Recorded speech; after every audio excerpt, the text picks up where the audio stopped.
will depend on the totality of incoming data and their implications for the outlook for economic activity and inflation. And we will continue to make our decisions meeting by meeting and communicate our thinking as clearly as possible. We are taking forceful steps to moderate demand so that it comes into better alignment with supply. Our overarching focus is using our tools to bring inflation back down to our 2% goal and to keep longer-term inflation expectations well anchored. Reducing inflation is likely to require a sustained period of below-trend growth and some softening of labor market conditions. Restoring price stability is essential to set the stage for achieving maximum employment and stable prices over the long run. The historical record cautions strongly against prematurely loosening policy. We will stay the course until the job is done. To conclude, we understand that our actions affect communities, families, and businesses across the country. Everything we do is in service to our public mission. We at the Fed will do everything we can to achieve our maximum employment and price stability goals. Thank you. I will look forward to your questions. Steve Leisman, CNBC. Thanks for taking my question, Mr. Chairman. You just talked about the importance of market conditions reflecting the policy restraint you put in place. Since the November meeting, the 10-year has declined by 60 basis points. Mortgage rates have come down. High-yield credit spreads have come in. The economy has accelerated, and the stock market's up 6%. Is this loosening of financial conditions a problem for the Fed in its effort and its fight against inflation? And if so, do you need to do something about that, and how would you do something about that? Thank you. So as I mentioned, it is important that overall financial conditions continue to reflect the policy restraint that we're putting in place to bring inflation down to 2%. We think that financial conditions have tightened significantly in the past year, but our policy actions work through financial conditions, and those in turn affect economic activity, the labor market, and inflation. So what we control is our policy moves and the communications that we make. Financial conditions both anticipate and react to our actions. I would add that our focus is not on short-term moves, but on persistent moves, and many things, of course, move financial conditions over time. I would say it's our judgment today that we're not at a sufficiently restrictive policy stance yet, which is why we say that we would expect that ongoing hikes would be appropriate. And I would point you to the SEP, again, for our current assessment of what that peak level will be. As you will have seen, 19 people filled out the SEP this time, and 17 of those 19 wrote down a peak rate of 5% or more, in the fives. So that's our best assessment today for what we think the peak rate will be.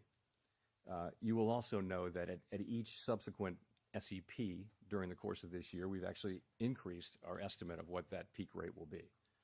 And today, the SEP that we're published shows that, again, that overwhelmingly FOMC participants believe that inflation risks are to the upside. So I can't tell you confidently that we won't move up our estimate of the peak rate again at the next SEP. I don't know what we'll do. It will depend on future data. What we're writing down today is our best estimate of what we think that peak rate will be based on what we know.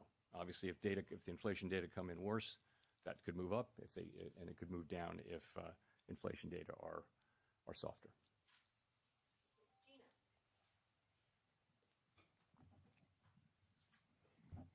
Gina Smilik, New York Times. Thanks for taking our questions. The SEP, like you mentioned, suggests that the Fed will be making another 0.75 percentage points worth of rate increases in 2023.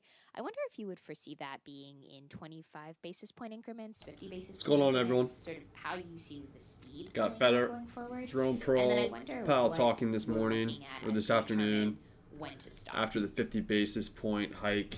So Looks like the S&P 500 is selling off a little bit. So, I'll go ahead and mute myself again here. As I've been saying, as we've gone through the course of this year, as we lifted off and got into the course of the year, and we saw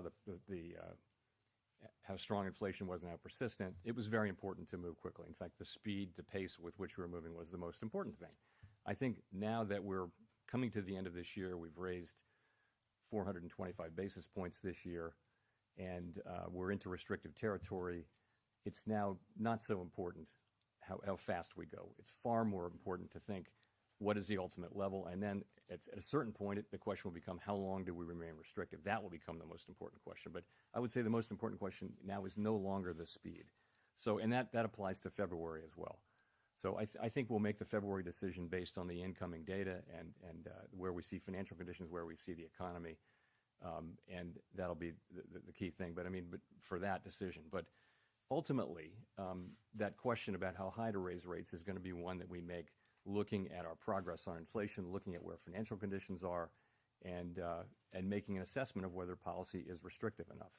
I've told you today we have an assessment that we're not at a restrictive enough stance, even with today's move, and we've laid out our individual assessments of what we would need to do to get there. At a certain point, though, we'll get to that point, and then the question will be how long do we stay there? And the strong view on the committee is that we'll need to stay there, until we're really confident that inflation's coming down in a sustained way, and we think that will be some time. Now, why do I say that? If you look at you can break inflation down into three sort of buckets. The first is goods inflation, and we see now, as we've been expecting really for a year and a half, that supply conditions would get better, and ultimately supply chains get fixed, and demand settles down a little bit and maybe goes back to services a little bit, and we start to see goods inflation coming down. We're now starting to see that in this report and the last one. Then you go to housing services. We know the story there is that housing services inflation has been very, very high and will continue to go up, actually, as rents expire and have to be renewed. They're going to be renewed into a market where rates are higher than they were when the original leases were signed. But we see that the new leases that the rate for new leases is coming down. So once we work our way through that backlog, that inflation will come down sometime next year. The third piece, which is something like 55% of the index, PCE core inflation index, is non-housing related core services. And that's really a function of the labor market largely. The biggest cost by far in that sector is labor. And we do see a very, very strong labor market, one where we haven't seen much softening, where job growth is very high, where wages are very high, vacancies are quite elevated, and really there's an imbalance in the labor market between supply and demand. So that part of it, which is the biggest part, is likely to take a substantial period to get down. The goods inflation has turned pretty quickly now, after not turning at all for a year and a half. Now it seems to be turning, but there's an expectation really that the services inflation will not move down so quickly, so that we'll have to stay at it, so that we may have to raise rates higher to get to where we want to go. And that's really why we are writing down those high rates and why we're expecting that they'll have to remain high for a time. Howard Schneider with Reuters. Thanks for taking the question. You described GDP growth in the SEPs as moderate or modest, I believe, yet it's really approaching stall speed. Half a percentage point is not much. You described labor market unemployment rate as representing some softening, but it's nearly a full percentage point rise, and that's well in excess of what has historically been associated with recession. Why wouldn't this be considered a recessionary projection by the Fed? Well, I'll tell you what the projection is. I don't think it would qualify as a recession, no, because you've got positive growth. The expectations in the SEP are basically, as you said, which is we've got growth at a modest level, which is to say about a half a percentage point. That's positive growth. It's slow growth. It's well below trend. It's not going to feel like a boom. It's going to feel like very slow growth, right? In that condition, labor market conditions are softening a bit. Unemployment does go up a bit. I would say that many analysts believe that the natural rate of unemployment is actually elevated at this moment. So it's not clear that those forecasts of inflation are really much above the natural rate of unemployment. We can never identify its location with great precision. But that 4.7% is still a strong labor market. If you look, you've got the reports we get from the field are that companies are very reluctant to lay people off, other than the tech companies, which is a story unto itself. Generally, companies want to hold on to the workers they have because it's been very, very hard to hire. So, and you've got all these vacancies out there, foreign. So you guys can see what the market's doing. Not a whole lot. It still looks like it's in the red a little bit here. So that we, but just keep an eye out. We'll see what happens. Go back to him. With increases in unemployment, we believe. None of that is guaranteed, but that is what their forecast reflects.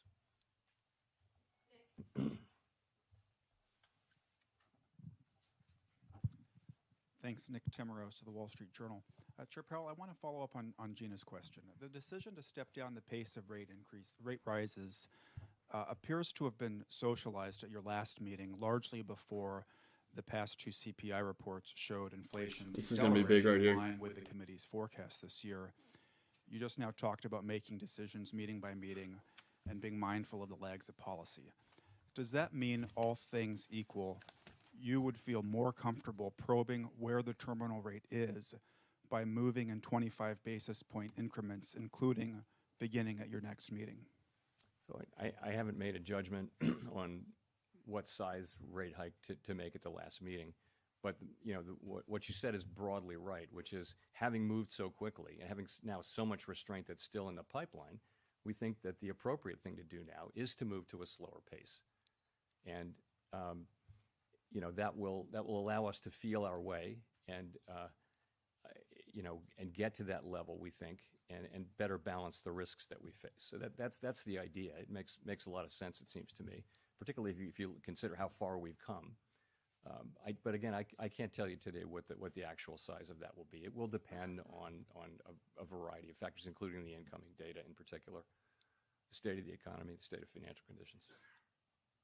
With the CPI report that had come out last week, do you think it would have changed some of those forecasts in today's S&P? No, absolutely not. No, as a just a matter of practice, the SEP reflects any data that comes out during the meeting, and participants know that they know this, that they can make changes to their SEP during the meeting, well in advance of the press conference, so that we're not running around. But that's not the case. It's never the case that the SEPs don't reflect an important piece of data that came in on the first day of the meeting.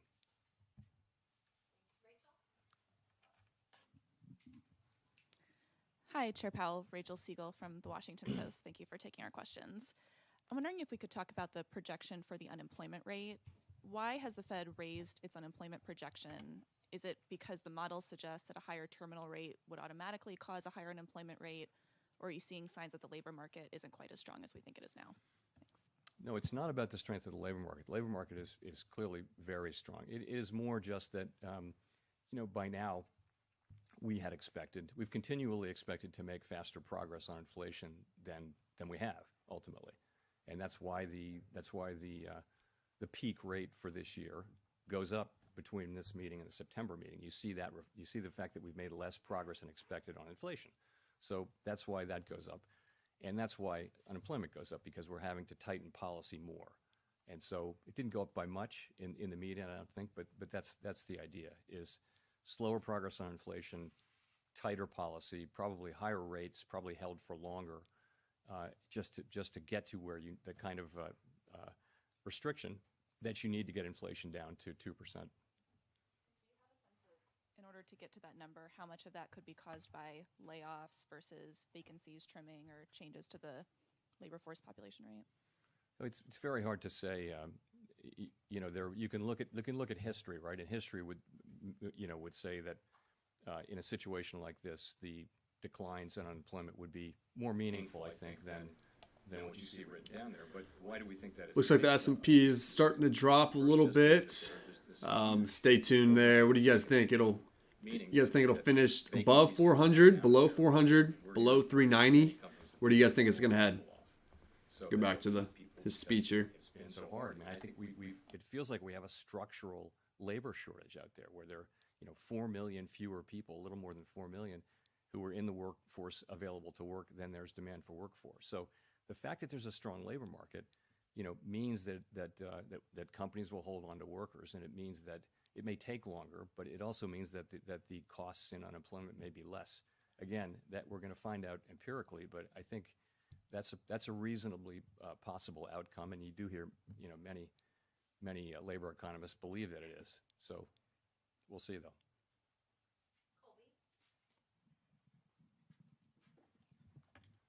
Thank you. Colby Smith with the Financial Times. How should we interpret the higher core inflation forecast for 2023 in the SEP? Does that not then suggest that the policy rate currently forecasted for next year should actually be higher than the 5.1 medium estimate penciled in? Well, I think that's why one of the reasons it went up was that core came in stronger this year.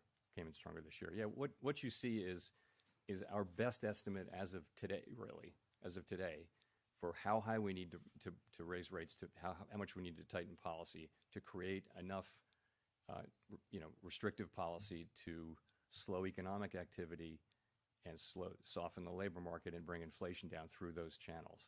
That's all. That is the estimate, best estimate we make today, and as I mentioned, we'll make another estimate for the next SEP, and we'll, of course, between meetings we do the same thing, but we don't publish it.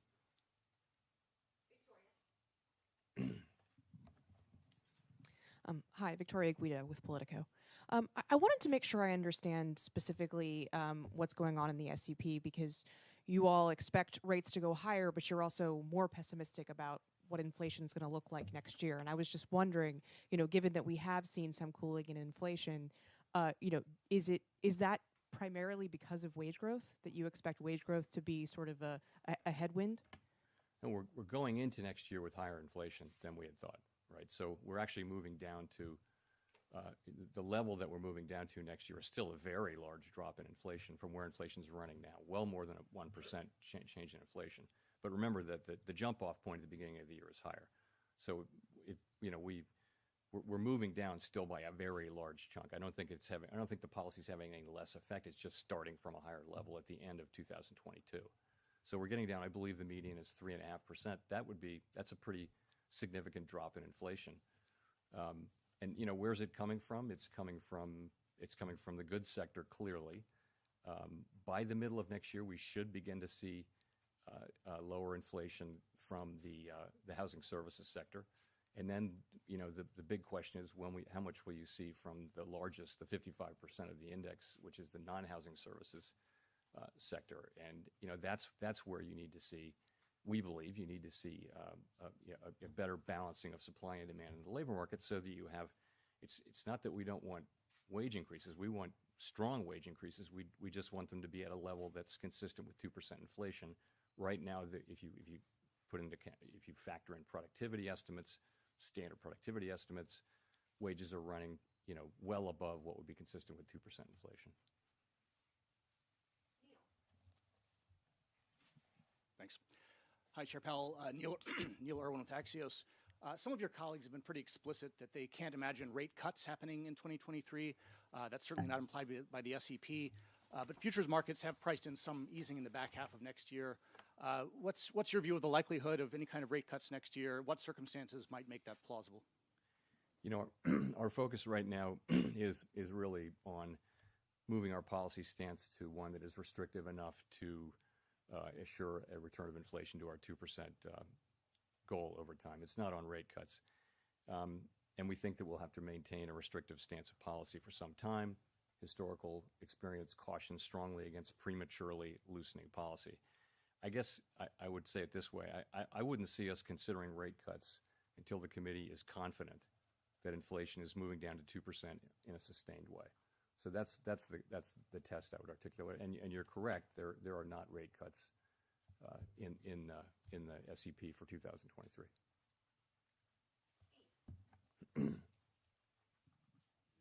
Steve Matthews with Bloomberg. Let me ask you about China. In the last few weeks, China has abandoned its COVID policy and been reopening pretty strongly. I'm wondering if you see that as disinflationary because you're seeing supply chains improve, or inflationary because it obviously brings a lot more demand globally and improves the global outlook for growth and for commodities prices.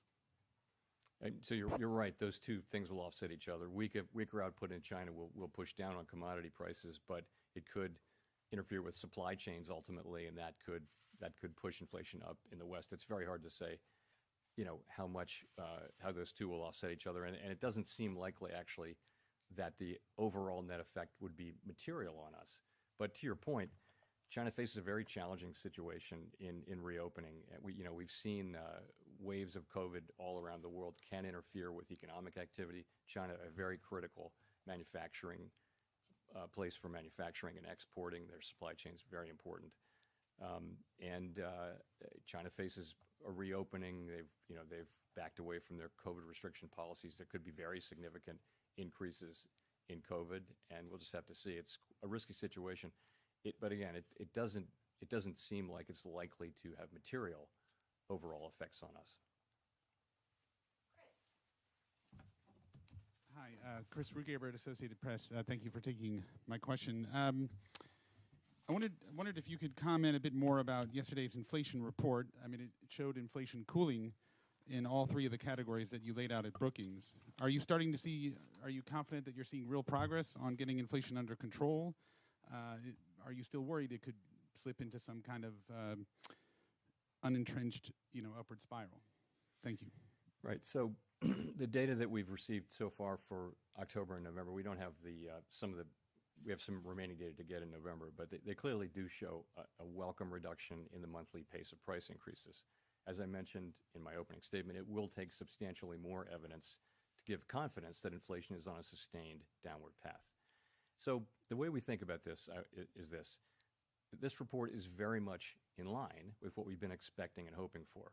And what it does is it provides greater confidence in our forecast of declining inflation. As I mentioned, we've been forecasting significant declines in overall inflation and core inflation in the coming year. And this is the kind of reading that it will take to support that. So really this gives us greater confidence in our forecast. Looks like SPY might be getting some momentum to the upside. In terms of the pieces, we have been expecting nothing major as far as any bounces so far. Probably getting pretty close to the end of his speech. Market's kind of not picking a direction yet, and still downwards. Nothing really bullish, nothing really bearish. But yeah, let's go back to his speech here. What do you guys think, though? Question: do you think it's going to finish below 400, the SPY? And then for the NASDAQ, you guys think it'll stay below 300, 290? Will it drop below 280? Yeah, let me know down below. Index, and it's very fundamentally about the labor market and wages.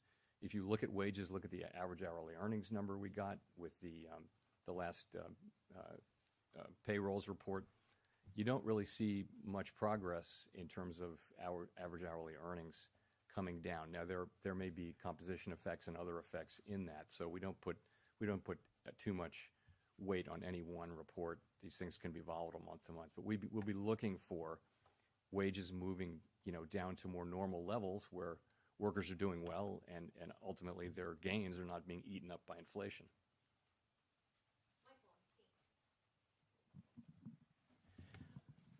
There's Michael McKee from Bloomberg Radio and Television.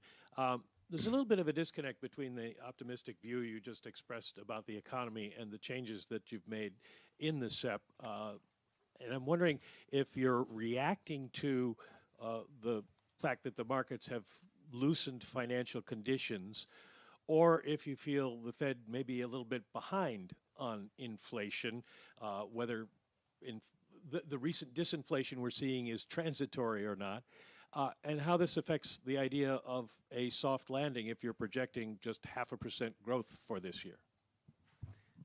So if I think I got your question. So, one thing is to say is I think our policies in getting into a pretty good place now. We're restrictive, and I think we're getting close to that level of sufficient. We think sufficiently restrictive. We laid out today what our best estimates are to get there, it boils down to how long do we think this process is going to take.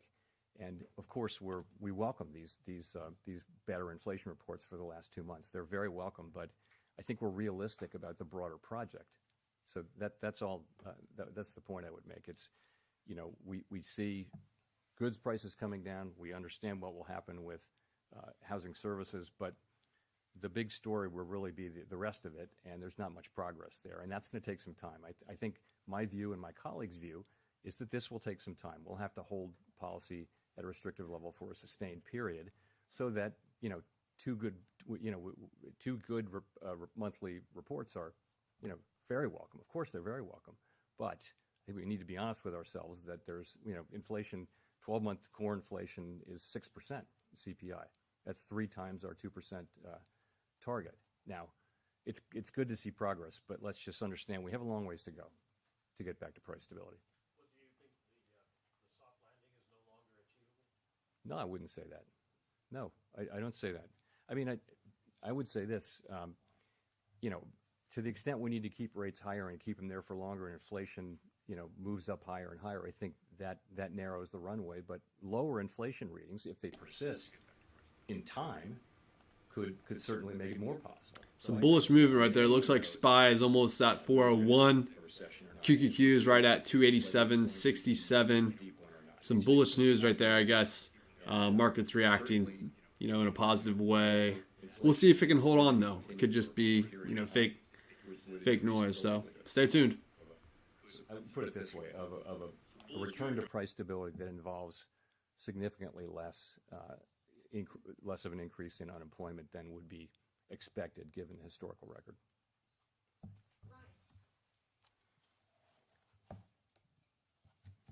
Hi, Chairman Powell. Brian Chung, NBC News. You warned Americans of pain earlier this year as the Fed hikes rates, but with the Fed now expected to raise rates higher than you thought when you first said that, just wondering where we are in that pain. How would you describe that to Americans if the projections on unemployment find themselves? That would be 1.6 million Americans out of jobs. So the largest amount of pain, the worst pain, would come from a failure to raise rates high enough and from us allowing inflation to become entrenched in the economy so that the ultimate cost of getting it out of the economy would be very high in terms of unemployment, meaning very high unemployment for extended periods of time, the kind of thing that had to happen when inflation really got out of control and the Fed didn't respond aggressively enough or soon enough in a prior episode, 50 years ago. So that's really the worst pain would be if we failed to act. What we're doing now is, it's raising interest rates for people. And so people are paying higher rates on mortgages and that kind of thing. There will be some softening in labor market conditions. And I wish there were a completely painless way to restore price stability. There isn't. And this is the best we can do. I do think, though, that and markets are pretty confident, it seems to me, that we will get inflation under control, and I believe we will. We're certainly highly committed to do that. Thank you, Mr. Chair. Grady Trimble with Fox Business. You've reiterated today, and the committee has reiterated its commitment to that 2% inflation target.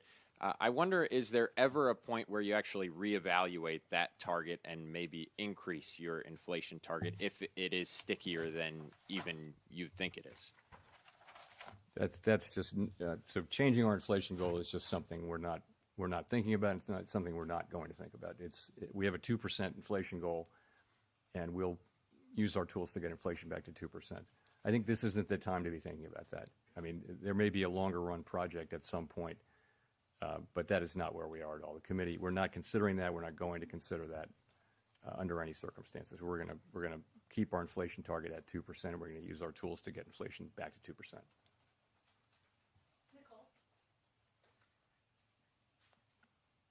Thank you, Chairman Powell. Nicole Goodkind, CNN Business.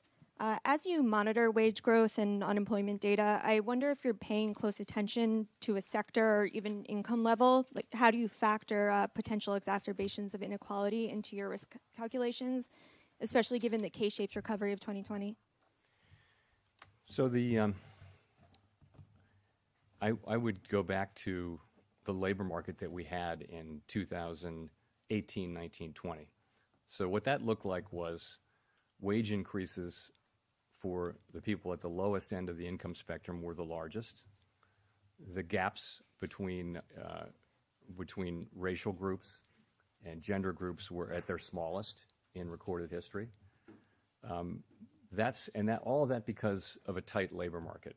A tight labor market which had inflation running, just a tick below 2%, and the economy growing right at its potential.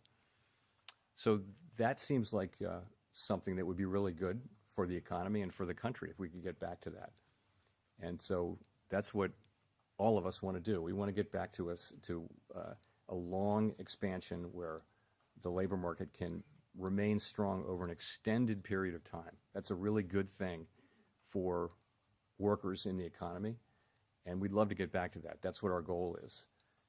There's in the near term, we have to use our tools to restore price stability, but we can't. What we have to think about is the medium and longer term. If you think about it, the country went through a difficult time. I think much more difficult than we can think it would happen here, but it really set up our economy for several decades of prosperity. So price stability is something that really pays dividends for the benefit of the economy and the people in it over a very, very long period of time. And so when it is lost for whatever reason, it has to be restored and as quickly as possible, which is what we're doing.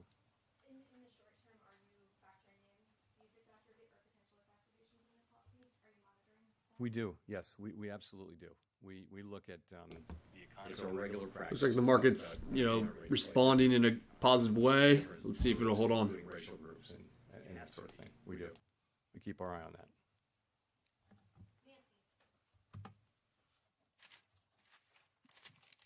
Hi, Nancy Marshall-Genzer with Marketplace. What would you do if the economy slows so much that we enter a recession before we see strong, consistent signs that inflation is slowing? In other words, stagflation. So I don't want to get into too many hypotheticals, but it's hard to deal with hypotheticals. So let me just say that we have to use our tools to support maximum employment and price stability. I've made it clear that right now the labor market's very, very strong. You're at near a 50-year low. Where you're at or above maximum employment, in 50-year low in unemployment. Vacancies are very high, nominal wages are very high. So the labor market is very, very strong. Where we're missing is on the inflation side, and we're missing by a lot on the inflation side. So that means we need to really focus on getting inflation under control, and that's what we'll do. I think as the economy heals, the two goals come more into play. But right now, clearly the focus has to be on getting inflation down.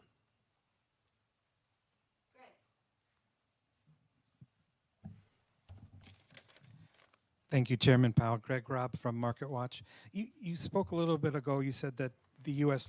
it looks like we have a structural labor shortage in the economy. Could you expand on that? Talk a little bit more about that. And really, are you talking about getting Congress action on market's rebounding right here. Looks like it's getting pretty bullish. So what Stay I meant tuned. by that, the structural labor shortage, is if you look at where we are now, as I mentioned, if you just look at demand for labor, you can look at vacancies plus people who are actually working, and then you can take supply of labor by are you in the labor market, are you looking for a job or have a job, and you're more than 4 million people short. We don't see, despite very high wages and an incredibly tight labor market, we don't see participation moving up, which is contrary to what we thought. So the upshot of all that is the labor market is actually, it's 3.5 million people at least smaller than it should have been based on pre-pandemic, just assume population and reasonable growth and aging of the population. Our labor force should be 3.5 million more than it is, and that there are lots of easy ways to get to bigger numbers than that if you go back a few more years. So why is that? Part of it is just accelerated retirements. People dropped out and aren't coming back at a higher rate than expected. Part of it is that we lost 500,000 people who would have been close to 500,000 who would have been working, who died from COVID. And part of it is that migration has been lower. We don't prescribe, it's not our job to prescribe things, but I think if you ask businesses, pretty much everybody you talk to says there aren't enough people. We need more people. So I tried to identify that in a speech I gave a month ago, but I stopped short of telling Congress what to do because they gave us a job, and we need to do that job.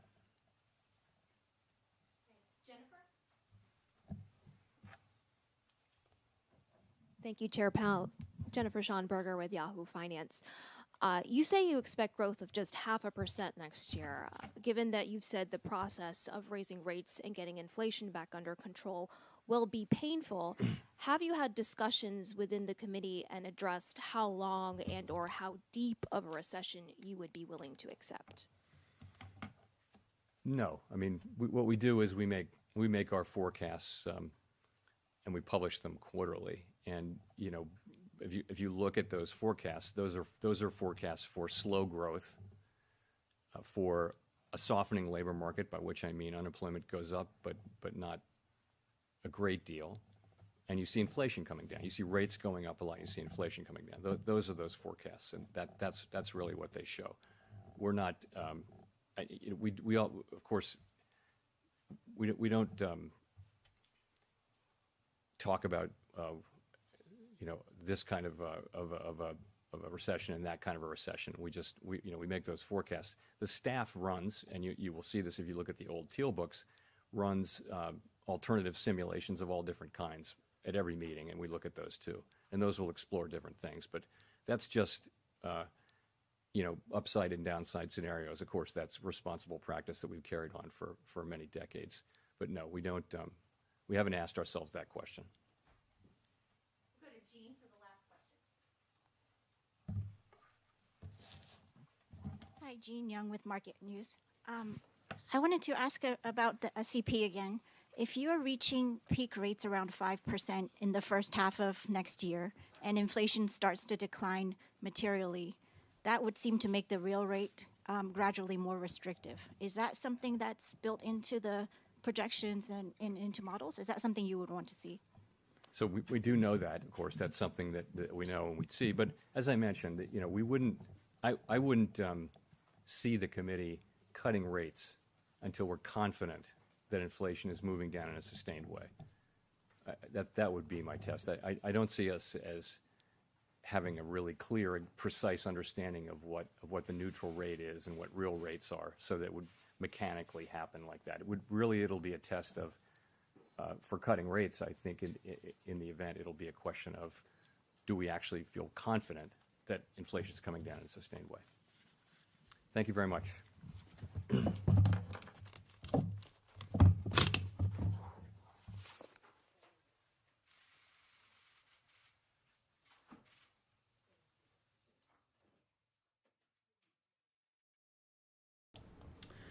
So, looks like that's the end of his speech.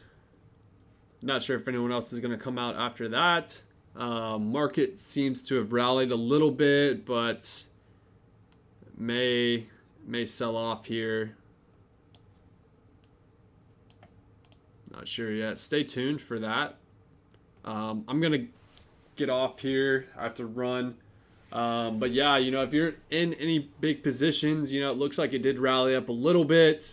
But, be sure to, manage your risk appropriately and, before the bell today, because who knows what could happen, this much volatility in the market. There's a little bit less than 45 minutes left today. We're sitting right at 401 almost for the SPY and almost 288 for the QQQ ETF. But yeah. No major movements either way, after his speech. But, there's still some time left, so, stay tuned for that. But if you guys are still here, thanks for tuning in. I'm going to try to do some more live streams like this in the future, get some feedback from you guys, just talk to you guys, walk through, some of my thoughts while I'm watching stuff as well. But yeah, guys, thanks for sticking around if you guys are still here. And stay tuned for some more content coming up.